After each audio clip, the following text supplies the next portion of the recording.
Watchers in the Fourth Dimension. Fires aren't as good as they used to be. Anybody else want to die like a hero? Now, where did I put my bag of marbles? Hello and welcome back to Watchers in the Fourth Dimension. I'm Anthony. I'm Don. I'm Julie. And I'm Reilly. And jumping galactic gobstoppers, why didn't you tell me it was alive? That was quite good. All right, this episode, we are discussing the show's very last story with missing episodes. It's a story that doesn't have the best reputation within fandom, and one that is often seen as a blemish on the record of one of the absolute titans of the show. If you haven't figured it out already, we are discussing the one and only The Space Pirates. This story's history takes us back to earlier in the season. If you're a regular listener, you will have heard us talk about the issues behind the scenes that led to Robert Holmes's The Crotons being brought forward ahead of where it was originally planned for the season. This left a gap in the schedule where that story should have been. And so Holmes submitted another proposal, which he pitched as a futuristic homage to the Western genre. The Space Pirates was duly commissioned in November 1968. Now, at this point in the history of the show, producer Peter Bryant was in the process of moving on, and script editor Derek Sherwin was starting to make the step up into Bryant's role. However, with incoming script editor working diligently on rewriting the two-thirds of this story's predecessor, The Seeds of Death, and co-writing the mammoth 10-part story that would follow it, he was unable to perform that role for this story. As a result, Derek Sherwin stepped back into his old role and acted as script editor for one final time. Assigned as director for this story was Michael Hart, making his sole contribution to the show. He is also known for directing episodes of Compact, Softly Softly, Yes, Z Cars, and Crossroads. On the creative side, Hart was backed up by Dudley Simpson, once again providing incidental music. Nicholas Bulin was assigned as costumer, his first appearance on the show, and he will also contribute to the next story, The War Games. He only has one other TV credit to his name, a show called Plays of Today. Finally, as designer, we have Ian Watson making the first of two contributions to the show, and we will see him again in Season 8. Over the course of his career, he gained some serious sci-fi cred, working on Doomwatch, Survivors, and the, if you'll pardon the pun, seminal film Inseminoid, which was known as Horror Planet in the US. I am not going to pardon that pun. Please continue. Filming for The Space Pirates was impacted by the next story's extraordinary length, as an extra week of pre-filming was needed for the War Games, which meant that the regular cast was unavailable for the final week of recording of The Space Pirates. As a result, all of the material in Episode 6 that involved the Doctor, Jamie, and Zoe was pre-recorded without the rest of the cast. Now, finally, a little tidbit around the recording of Episode 1, which marked the last time that Doctor Who would be recorded at Lime Grove, the studio that the very first episode was recorded in. Oh, I know, it's kind of an end of an era. The studio that they hated recording in, if I remember correctly. Yes, exactly. Anyway, that wraps up our behind-the-scenes information, and so we move into our short summary, which is in the hands of Julie this episode. Take it away, Julie. there once was a ship traveling in space and time, and the name of that ship was the TARDIS. So my landing on a beacon, the TARDIS crew departs, should have listened to Jamie and go. Soon may the space pirates come to steal your beacons made of argonite, or one day when the stealing is done, they'll destroy your planet and go.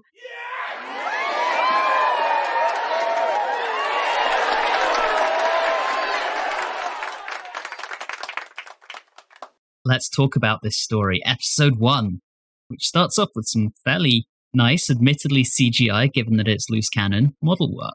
It matches what we see in episode 2, though, so I think they did an excellent job. It was some very good model work. Mm-hmm. And we get a whole lot of it. Yes, we do. I actually do like the model work, especially the little minnows. The minnow spaceship. I really like that one. Honestly, all of the model work with all of the different little spaceships really reminds me of the work of Jerry Anderson, things like Thunderbirds, Captain Scarlet, UFO, those kinds of shows. I think it's really kind of kitsch and enjoyable. We got more Ice Warriors-esque soundtrack work as well.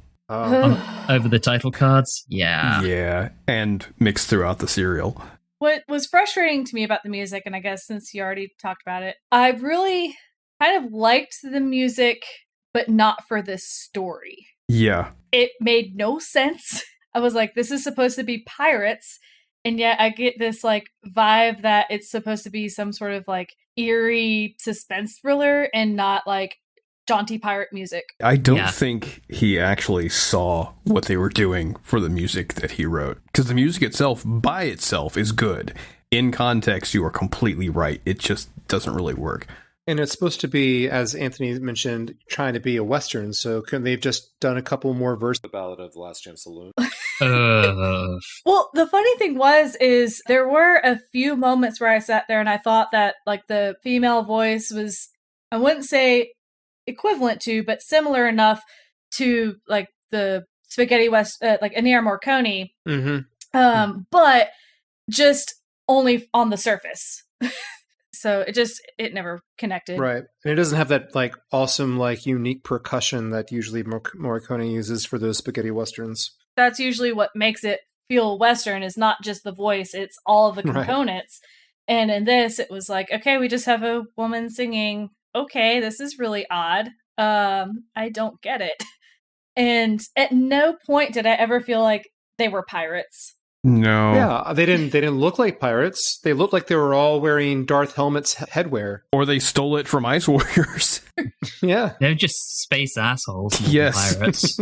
Yeah, especially because there was only 2 of them. I was expecting like a whole ship of pirates. But they always talk about like there's so many more. Like, but it's just those couple guys. Come on. And one of them's nervous as hell. Dervish, I think. Yes. Like, oh, yeah. Why did he even become one of them if being a space pirate makes him uncomfortable? Like, dude, you need to find a different career path. Because he made a mistake once. We all made mistakes. That is the only explanation we get. All right, so I need to ask about something. Why does General Hernack sound like that? That's his actual voice. That is Jack May. Switching between some accents and just the way that he states stuff, it really took me out of the story. So weird. I love his voice. He was Igor in Count Duckula, which was a cartoon I adored as a child. And he also plays the head waiter in the TV version of The Hitchhiker's Guide to the Galaxy. And he sounds like that in virtually everything he's been in. That is so bizarre. Also, from a character perspective, once again, I don't see why he's in charge of anything. He jumps to conclusions way too easily. And yet, he doesn't get that the mining company is doing anything wrong and is siding with the pirates. Right. No matter how clearly it's, are you not catching what's going on here? But we'll get to the big example of that eventually.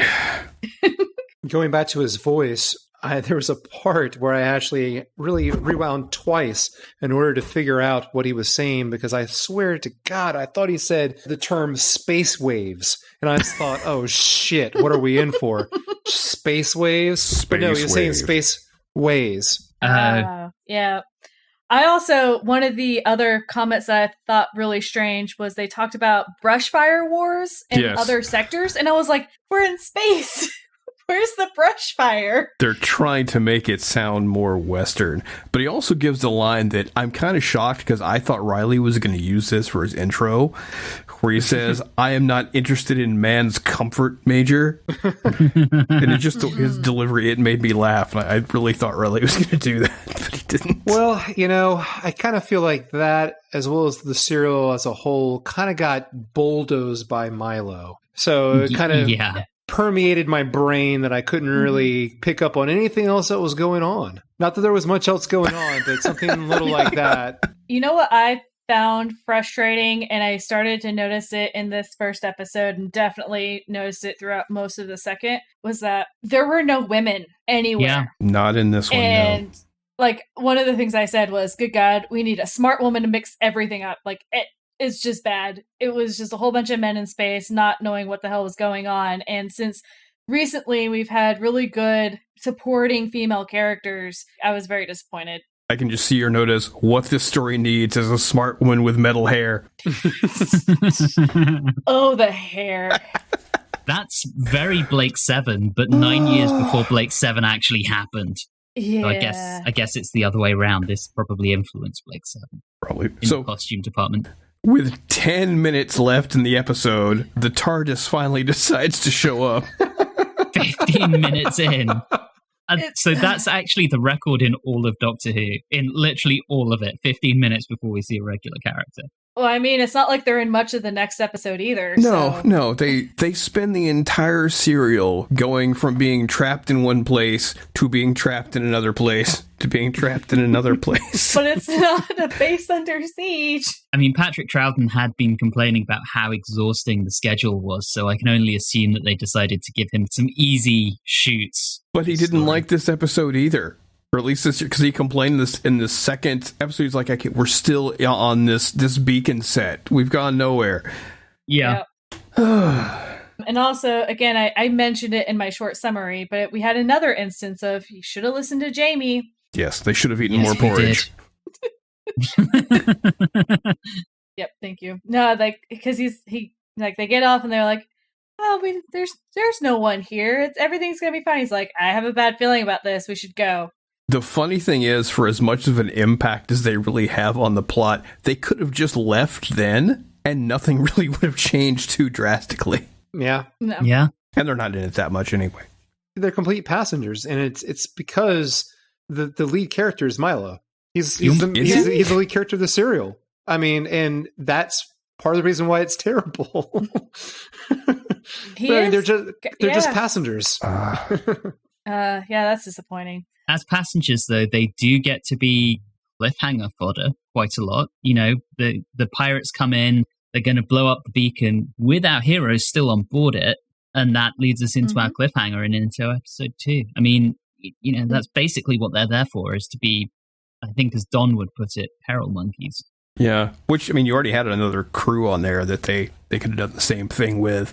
This almost feels like a pilot for another show, but at least the cliffhanger was pretty good. The Adventures of Milo Clancy. Big Finish. No, Big Finish, do not do this. Do not do this. And going back to it, as Anthony mentioned, this is the last Lost in chronology, the last Lost episodes. Whoever's out there looking for it, don't. Let it stay lost. All right, episode 2. All the space docking porn you would ever want. I like how you go there, and one of my first comments was, "Oh, the guy wants coffee, but Polly isn't there to make the coffee." And what is the deal with the coffee? They are wearing the most extravagant, flashiest uniforms I've ever seen for something like a Space Corps, and they're just got basic little paper cup. And they're oh yeah, coffee cups. Oh, you mean when General A-hole curses a guy out for something it isn't his fault at all, and then they just wander over and have some coffee. I'm surprised he hasn't hurt himself on his little pips on his enormous, neck shoulder pad thingy on his uniform. I do love how he says, well, I don't know if anyone's alive on that beacon now. And of course, we know. Once again, yes, there are. Jumping to a conclusion. Heaven forbid you actually check something out first.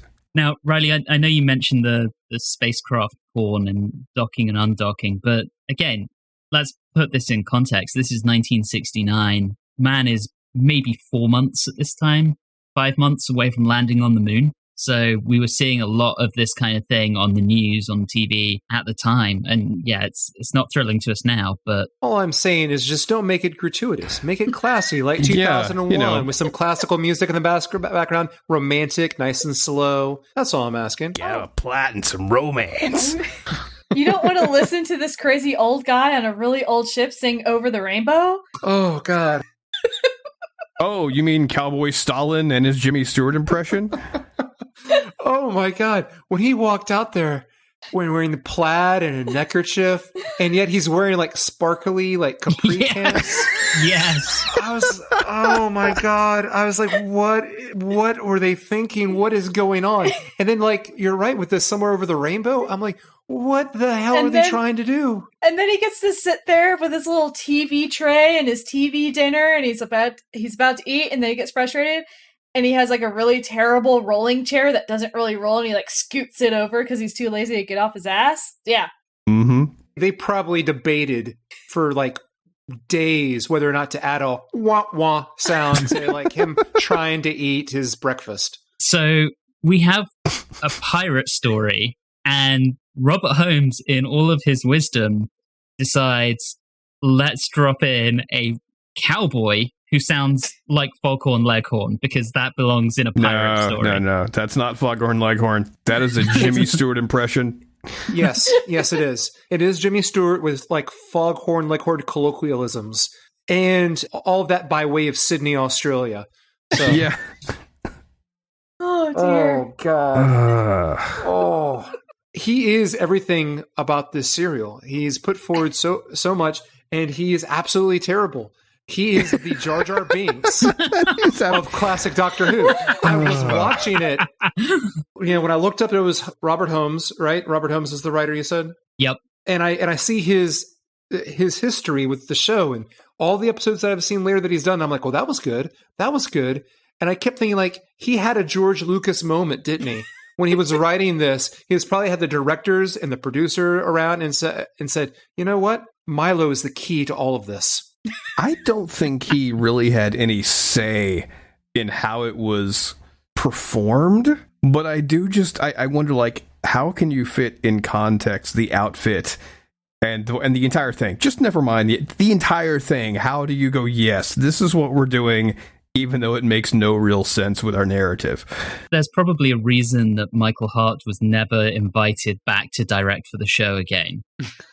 Clearly, he overdosed on drugs that he was taking while making this. But then we get the scene with Mr. Annoying Voice General. Sorry, Anthony, but he bothered me. And Milo, both just yammering on at each other. And the General doing yet another conclusion jump when he could have verified Milo's story if he's been filing all these reports. But no, that sounds like work. Yep. It doesn't help that as a reconstruction, the audio quality was also a bit iffy. So at times, I literally could not understand like half the words that Milo was saying. I had to pull up the transcript and read it along as he was speaking. Yeah. We do get a nice little bit of backstory and the history of this time period and how Clancy and his compatriots were used to deep space being a wild frontier, and suddenly pirates start popping up, and Clancy and co have been mining Argonite, which is clearly the gold of space. Yes. So I get what they're trying to do, but I still think throwing in or merging the cowboy genre and the pirate genre and putting it in space is just such a weird creative decision. It could work, but it has to feel organic. And we know about the Argonite because the General says it 75,000 times, or at least once per sentence. Because, like, we've seen space cowboys before. Like, what I say before, I'm referring to Serenity in Firefly. Mm-hmm. Yeah. With that, we know it can be done well, and it just was nowhere close. Yeah. And the Western has worked in space several times. For example, The Mandalorian is straight up a Western.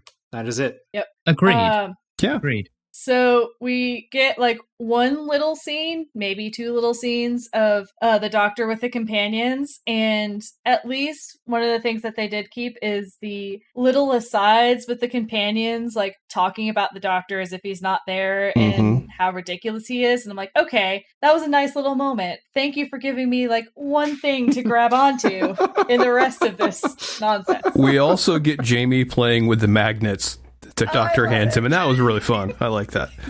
Julie, were you disappointed when the Doctor starts using a traditional screwdriver? I know it's about to happen, but like I really want the real thing, and it's not here yet. We already had a usage of the sonic screwdriver, and there's a later episode in this serial where it also would have come in handy, but even if they didn't go with that, they could have used the recorder. Yep. Because they've done that same type of thing before. Agreed. And so we finally get a female character, Madeleine. Finally.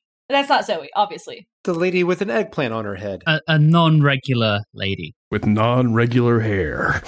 She has the most character growth of anyone in this serial, so I can't hate it, but at the same time, I don't love her as a character. I just don't. She's very naive. I'm a little confused by her character arc. I don't know if I should talk about that now or wait till we're deeper into the serial. Maybe wait till we're deeper. Yeah. So they get shot off into space, and then someone tries to break in, because I'm going to ignore some of that other stuff, and Jamie gets shot. Yeah. And I can't. At this point in the show's history, everyone knows Fraser Hines is leaving, and this episode ends with Zoe screaming, "You murderer," after Jamie just having been shot. I mean, at the time, one could be forgiven for thinking that maybe they had actually killed Jamie off 2 episodes into this story. Can you imagine if they killed Jamie with Jar Jar Binks there? I know that he was the murderer. That would be like kind of mind blowing. Like they would get so much hate mail. You know who probably would have stopped watching it? Me. I would have been like, "Oh, you killed off Jamie? I'm done." And then people would be like, "Oh no, he didn't die," and I'd be like, "I don't trust you." So we're now 2 episodes in, and aside from a little bit of a chase scene in episode 1, Clancy gunning down Jamie is basically the first interaction that the TARDIS crew have had with anyone else so far this story. 2 episodes in. Yep. Yeah. So episode 3. Episode 3 has one of the few times I was able to pull out a little pearl of something nice out of this serial is that when on the landing approach, Jamie makes this just completely dismissive kind of like cynical statement, snarky statement. He goes, "Who cares as long as it's quick?" And it's like, that's how I feel about this serial, Wow. Jamie. But they finally got off the beacon. And they're with Clancy. Yeah. Oh, So that's nice for them. is it though? No. So, because the Liz, is what I call it, is getting shot at, and all this other crazy stuff is happening. His teapot gets destroyed, and the whole irony of that whole thing is, at some point, he's talking with Zoe, and he's like, "It doesn't matter, Zoe. Go make some tea." I'm like, the teapot was destroyed. Yes. She can't make any tea. Also, she's more useful than tea. Thank you. Very much so. Also, I'm going to talk about this because it bugs me. He uses some clever old Space West frontier knowledge to get rid of the Space Corps by dumping 2 tons of copper needles behind them. Okay, who carries that kind of weight around for such an eventuality? Good question. Good question. Someone who's been in space for too long and has deep space sickness, that's who. See, that's an almost logical explanation, and I don't think that's what they were going for. Question on Isigri. Why does General Hermack keep visiting her? Because he's interested in her. That's why. That's what I'll say. There's no other women in space. Yeah. And then also in episode 2, she talked about how she did not see Clancy as a rival. And Clancy's like, "She's my sworn enemy." The whole backstory really confused me. Like, Clancy's father, or Clancy's partner, her father, I am not sure when he supposedly died, or at least disappeared and no one bothered to look for him and just thought he was dead. Yeah. The whole timeline of events here is very confusing. Yeah, it's all confusing. There was a part where I was like, she's known the whole time that he was alive. And then I was like, no, wait, apparently she didn't know. So why was she following the pirates? None of it made sense. It's almost like the story was written in a rush because something else in the schedule fell through and they had to rearrange things. The whole thing seems very first rough draft. And then I don't know in what context this happened, but I did write just 2 words, and it was Gruyere cheese. I just know that it was mentioned, and I thought I had to point that out, and then I was like, crap, I don't remember what that was in reference to. If anyone can figure that out, I'm sure that is the rosebud moment of our show. Gruyere cheese. What does it mean? Who knows? So, Hermack's an idiot. Yes! Absolutely. Madeleine has the exact same model of ships that the pirates use. They know that the pirates use these ships. Hermack is in this dinged up old thing called the Liz, and yet Clancy's in this dinged up thing called the Liz, and Hermack still suspects Clancy. Yes, using his poverty to hide his involvement. And not only does he think Clancy is involved, he thinks he is the big mastermind behind it all. Yeah. And it's so weird because also, like, Clancy has, like, this history of being, like, a really good space pilot and all of these other things. So it's like, at one point he was looked up to, but apparently after, like, 20, 30 years in space, everyone has just decided that he's gone off the deep end and has become a pirate. I'm like, that doesn't make any logical sense. None whatsoever. There could have been so much better development for his character. I mean, all we have him as being eccentric, but we don't show him as having any explanation of what you just said. For example, maybe he fell into a bottle. That would fit the old Westie stereotype. And that would be why everyone ostracizes him and why he's was really good 20 years ago. And now he's like a shadow of himself. And then maybe he can turn himself around and that's his plot arc. That would be interesting. But no, we don't have that. Or how about we have a situation, which I would prefer, where the character is more like a junker and he's more like a sassy, Fred Sanford character from Sanford and Son. That would be a lot more fun. I would enjoy that too. And he's looked down upon because he's a junker. He isn't like a minor. Excuse me. I have got to go pitch a show to Netflix of Sanford and Son in space. See you guys later. I love how the majority of this has been us discussing how we could make this make any sort of sense. Not even how to make it amazing, just how to make it a story. Yeah. Here's the other thing. So we do once again get Zoe getting to be smart using applied mathematics to figure out where the pirate's base is, right? Mm-hmm. So she still gets to be clever. She figures it out that the TARDIS is literally 10 miles from where they are now at Isigri's base. The evidence is mounting up against her, and yet the TARDIS crew also still suspect Clancy. The hell, people? Because they want the audience to suspect Clancy, but the way it's presented doesn't go with that. So as a viewer, you're frustrated because you're like, this guy has nothing to do with it. Also, when they mention the thing, she basically turns to the camera as if to go, look, I'm in it with them. It's just, ugh. And the question I have on that is that from the script? Or is that from Michael Hart being a crap director who they never invited back to the show?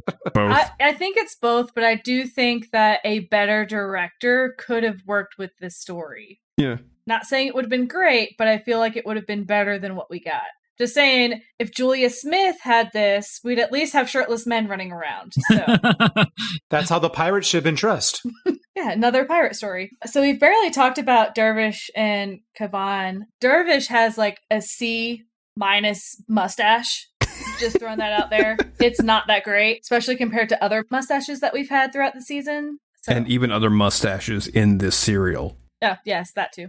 Also, Carvin is another terrible boss. He is asking for his own crew to kill him. Yeah. If the Space Corps hadn't finally pulled their head out of their rectum and, shot him, spoilers, at the end of the serial, one of his guys was going to do it for him. You mean Dervish, the only one of his guys that we really get to know? The only one we get to know, but just the way he treats people, and he's involved with pirates and criminals, somebody's going to kill him. It's just going to happen. All right, TARDIS crew is in the mine. Where Zoe sees two men cutting up pieces of scrap, she thinks they're pirates, and yet, weren't we told this was Isigri's base? But they weren't told that. I don't know. It was very convenient they saw that, and then they go and, at least at the end of this, appear to go down a mine shaft that just goes on forever, based on their screams. Cliffhanger. That's our cliffhanger. Yes. Where it's resolved by they slid 4 feet, so it's no big deal. Episode 4. Episode 4. I believe this is that the mine shaft that they get to that lock, right? That audio lock? It's conveniently a prison cell. Right. They didn't Audio even have lock. to get captured this time. They just dropped themselves into it. That's efficient storytelling. I believe you already mentioned it. The recorder. Audio lock. The recorder. This is it. This is the moment. This is the moment. And we didn't get it. And they don't use it. We also get a moment where Sorba's in there, and instead of the doctor having a rock, Jamie is the one who has the rock. So we just decide that someone else needs to kill some people with rocks. I love that Sorba's around. I think he's the first person of color we've had with a speaking role in quite a while. That part is fine. What I disagree with is that it makes no sense that they kept him around. Oh, they had I'm with to. you on that. He needed to be killed at the end of this episode for the cliffhanger. That is literally the only reason he's still there. But that did nothing. No, but that's Him what being it's killed for. did nothing. You needed some guy to get killed to show the danger they were in. Ugh. That's all it was for. If Dervish is still gathering up the pieces of the beacon, how is Sorba already there? They already had that chunk, I guess. I really don't care. Guess. I'm not going this. Did anyone else think that the drawing pins the doctor had in his pocket were going to be of any significance or mean something? No. I thought maybe. With this story, no. One thing I had, just to quickly go back, they had knocked Sorba out like at the very, very beginning when the pirates were still on there. So I think that they took him to their spaceship before they even blew apart the beacon. Okay, that's a reasonable explanation. Oh, Thank there you, you Julie. go. There you go. You're welcome. All right, they're going around trying to get out of the mineshaft cavern cell thing, and of course he has the stethoscope because he remembers the stethoscope, but he doesn't remember his recorder. Like, how dare you? Or the sonic screwdriver. Two previously established things. I've been trying with this one, guys. I really have. Stop trying. Yeah, don't. Stop. I mean, I'm glad that Jamie got to do something, and the way that he does it is he gets angry and he throws things, and apparently that's what makes it work. Yay, Jamie. That was very convenient. I mean, in this particular episode, this is really filler. Mm-hmm. They don't even get captured. They just fall into a cell. They escape the cell, and then they wind up going and finally realizing that Madeleine's a bad guy. Oh, and Sorba gets shot because they needed somebody to at the end of this. That's it. That is all that happens. It's not a great episode. It is the most filler episode I've seen in Doctor Who in a long time, and it makes me very sad. There is one bit that I liked. It's when the Doctor finds the switch, and he wonders if it's connected, and he gets shocked. And then, so he says, yep, it's connected in a very snarky way, and that was fun. That's very Patrick Troughton as a moment. I also love how we have Jamie defending the tunnel. I mean, it's... Yeah. I knew you'd like that, Julie. Of course I did. The thing that helps keep this from being like a 1 is the interactions between the TARDIS crew remains constant. So the Jamie and the Doctor snarking at each other, Zoe being smart, Zoe and Jamie having those asides and talking about the Doctor, all of those still exist. So that's like one of the redeeming qualities of this whole thing. Yeah. Mm-hmm. They're just lessened. I also don't get why we have Madeleine just continuing to pretend that she's not in league with them until Cavan casually walks in. And then it's like, oh, yeah, she obviously is. It's been obvious to all of us for like 3 episodes now. Because she was trying to get Milo to not call the Space Corps. I know, but even though at this point, I mean, because the General is such a moron, he's going to believe her over him anyway. Yeah. All right, episode 5.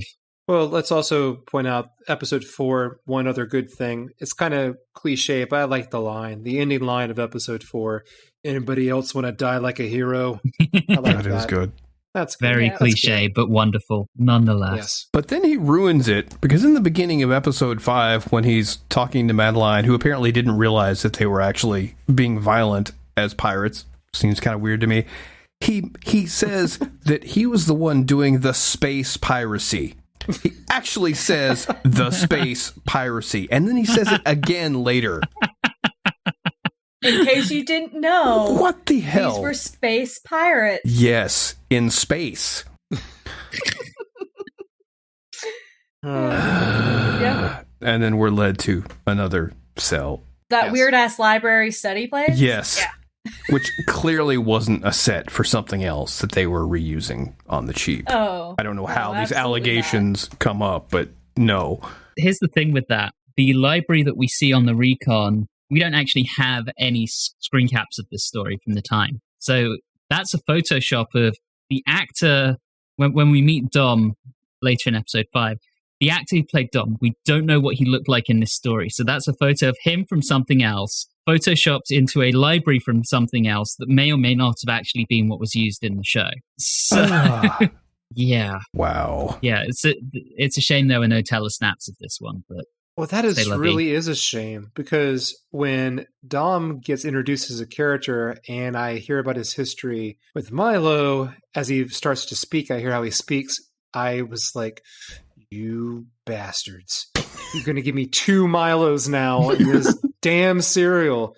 But now I don't know, because like how he looked like, I'm like, well, he looks like that because he's been like in prison for a while. But now I'm kind of wondering, it could have gone either way. Maybe he wasn't too Milo-ish. Maybe they had him dressed differently. Or he could have been dressed in, plaid and neckerchief as well. Yeah. And then I would have really hated it. His whole plot point was really confusing and underdeveloped. Yeah. Again, what I thought was happening is that he had always been known to have been down there by Madeleine, and that Kevin the entire time was using her father against him. But then come to find out, when I was like really looking into it, it's like, no, she didn't know until it became necessary for her to know. And then that's when Kevin called it out. And I was like, so you were just holding him prisoner for this like long hard, maybe a decade? I don't understand it. It's like, okay, how long were you holding this guy that everyone thinks is dead, but you've already got her working for you? Yeah. Imprisoning her dad in his own study. Why has she never gone in there? Like that. That she said, I'm closing this and no one can ever go in it again, which is a little dramatic in the first place. But at any point, they didn't really have a guard on the door before now when they put other people in there. She could have gone in there and found him. Yeah. Who was bringing him food? Did she never notice anyone going to the study to bring her dad food? Nothing makes sense. Absolutely nothing makes sense. And we get like weird percussion in the music. I just have to point that out, that was another weird thing that was happening around this time. And I'm just like, I don't know why any of this is happening. Separately from Kevin's insanity perspective, he wants to frame Clancy after he murders him, basically. Yes. What a dick. He's not a very strong bad guy. No. He's not smart. I don't really know what his end goals are, other than just have this ore that he's going to make some money off. Like, that's not compelling, just for the money. I don't see why anyone works for him. He's not a charismatic leader or a good character that, you don't like what they're doing, but you can kind of root for because they're fun. He's just an ass. Yeah, Tobias Vaughn, he is not. No. Absolutely not. So, Dervish.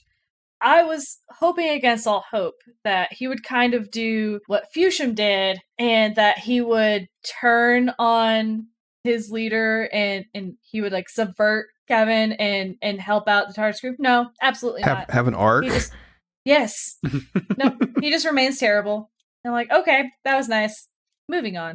I do like the escape from the study with the wax and the marbles. It's very classic and almost cliched, but I thought that was fun, and I would love to actually see that. Oh, we also had Zoe not knowing how a candle works. But she did know in the Mind Robber. I don't understand. I blocked that out. Yeah, let's not dwell on that. I still don't know how, when they escaped, how did Zoe and Jamie get left behind? Yeah, that seemed missing. I missed that as well. I was very confused as to why they were not with them. Okay. Made no sense. Reilly, did you get it? No. Okay. I did not get anything. Because it was like, okay, we're escaping, and then all of a sudden we're at the launch site and they're just gone. That leads us into our cliffhanger as the Doctor goes out to try and find them and gets caught up in the blast from the remote launching of the spaceship. Episode 6 of this wretched story. Oh boy.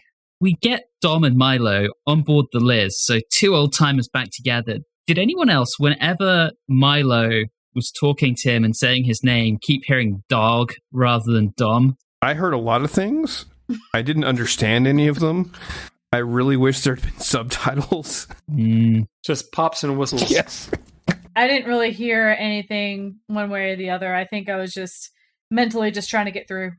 Like I said, I was reading on the transcript, like at the same time as it was listening to it, just to try to get an understanding. And it didn't help to know what they were actually saying anyway, so don't worry about it. The dialogue, while there's a lot of it, doesn't matter. That's good to know. Going back to Cavan being the worst, he has kept Madeleine's father trapped in his own study for however long it's been. Madeleine thinks he's dead. As soon as she finds out that her father's actually alive, Cavan basically forces her to watch as she loses him again as he cuts the oxygen. That's brutal. Yeah, and I found it really odd because he's had her on his side for however long, and it had been working out really well. And then all of a sudden he's like, you know what? You know how I'm going to best approach this is I'm going to kill her dad in front of her. I'm like, the moment her dad dies, she's going to turn on you. Yeah. It's like if he was a more charismatic or at least manipulative guy, that whole thing, but he was like basically just trying to bully her before that she even found out her father was alive. It was just like, what is the point of this? It made no sense. I didn't understand. Like, this long game that you've been playing for a decade, I'm sorry, it didn't pan out for you. On the bright side, we have Jamie punching Dervish. Thank God. Who didn't stay unconscious for very long at all. Dervish is probably, like, my least favorite character. I understand that Cavan is a dick, but Dervish is just the lackey that I cannot stand. He could have been something. He had a degree. That's what this is all about. He's trying to pay off his student loans. It all makes sense now. Well, most people that get out of fine arts end up going to space piracy. So it's the business. It was a serious option once I was done with my history masters. I'm not gonna lie, towards the end of this, I got really confused of what was actually happening. Because you've got the Liz spacecraft that is being piloted from afar, and they're gonna die from the lack of oxygen. And then we've got the planet that's about to get destroyed. But also at the same time, it's like, the doctor was helping Clancy from afar, and it's like, oh, okay, so are they gonna come to the rescue? But, like, they're still trying to figure things out, and then, like, oh, well, all these bombs are here. I guess we have to go take care of it. Just... I think it was one bomb? It wasn't very logical. They helped disarm the thing that was remote controlling the Liz so that Milo could actually contact the Space Corps and spend 5 minutes telling them to listen to him, even though they weren't interrupting him before getting to the damn point. And then the doctor has to go and disarm the bomb that the pirates are going to explode as soon as they get out of its range. Yeah, so they have to get Dom and Clancy back to Isigri's base so that they can let the doctor and crew out so the doctor and crew can go and disable the bomb. Oh. Yeah, it was very convoluted. Okay. Oh, wait, that's the worst. Wait, what do you mean by take them back there? I thought because the doctor and Zoe and Jamie were already at the base. But they were locked. They were locked up. They were trapped. So they had to get the Liz back. So there was a line in there about how even though Hermack and co were on their way, they wouldn't get there in time. Where were they trapped? Were they trapped in somewhere else again after they got out of the library? Or wherever it was, the office? I think Dervish locked them in. Yeah, they got locked back in the office. Oh, God. Not the study, but the office. I lost count of how many places they were locked in. So they were locked in. While Hermack and co were on their way, they wouldn't have got there in time to disable the bombs, so they had to bring the Liz back. If I say I believe you, will you stop explaining this bullshit story? Yes. Yes, I will. I believe you, sir. Good. Please stop explaining the bullshit story now. Thank you. I had such trouble watching this serial that before I started episode 6, I went onto the Wikipedia page to get more background. I'm like, what the hell happened? What is going on?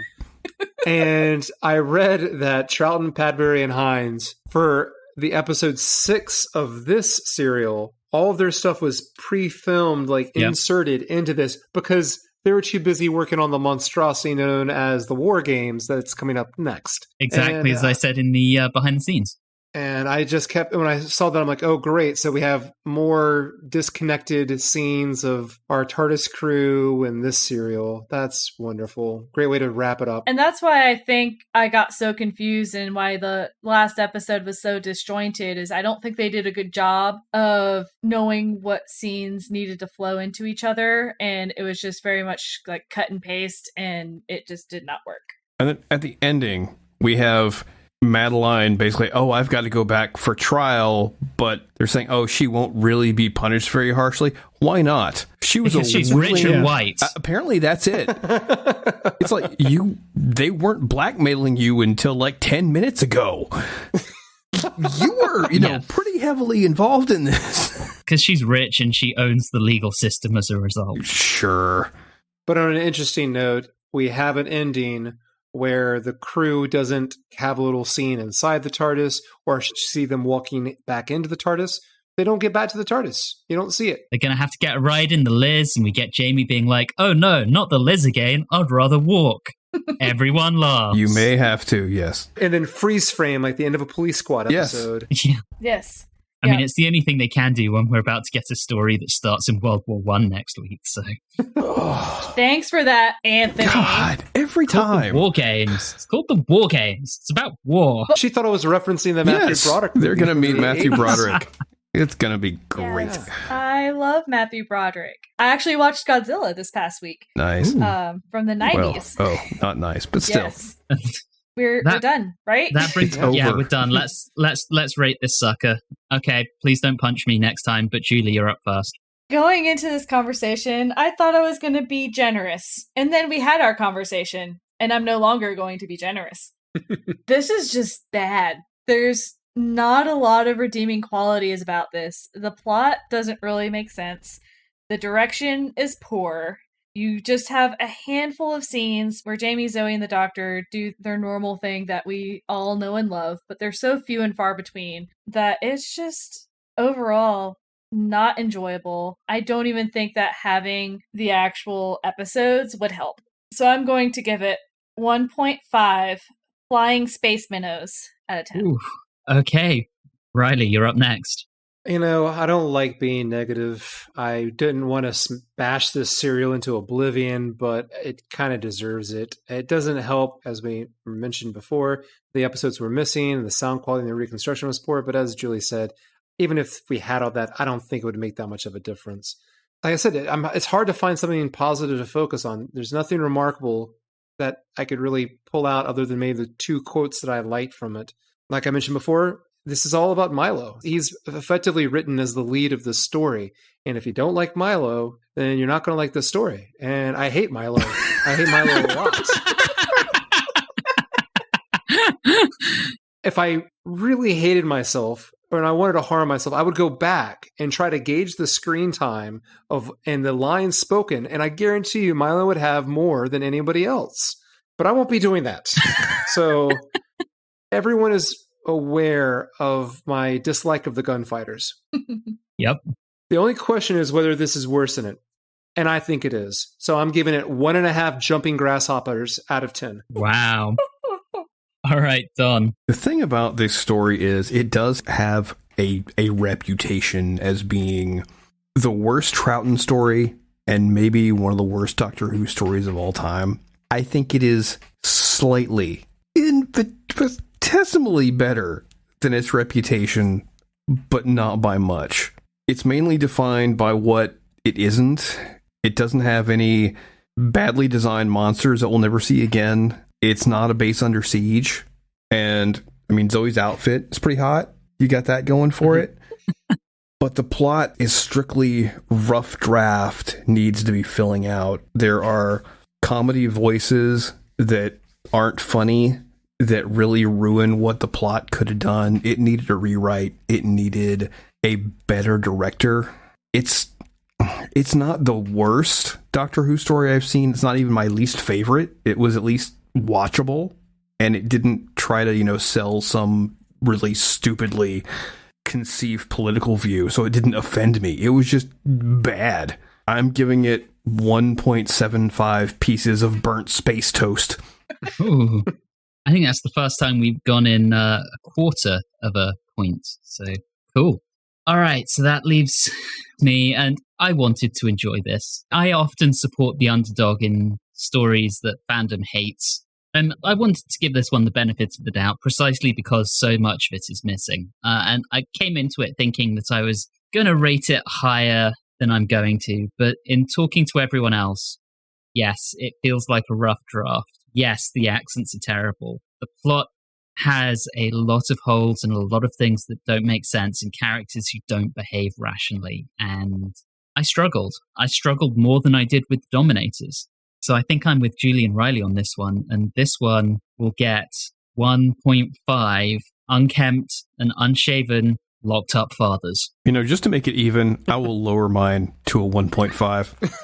I am not that committed to that extra quarter of a point. 0.25. Well, that gives us the average for this story of 1.5, which makes it our least favorite Doctor Who story so far. So good job, gang. Well, this is where we bring our story discussion to an end. Very quickly before we wrap up, we do have one item of mail, and we're actually going to start trying to talk about some of the feedback that you lovely people have been leaving on our Facebook page. And our friend J.M. Casey commented on our episode where we discussed the second part of the invasion, and he told us that the term cyber director, which I used relentlessly, actually came from the Fraser Hines audio narration of the novelization, and that Tobias Vaughan is actually brought back in one of the Virgin New Adventures featuring the Second Doctor, and that book was, I believe, Original Sin. So thank you for all of that, JM. With that, we are bringing things to an end. We will be back next time when we start tackling the era-ending pick that is the War Games, another long-un that we'll be breaking up into 2 podcast episodes. But for now, thank you very much for listening, and have a good one.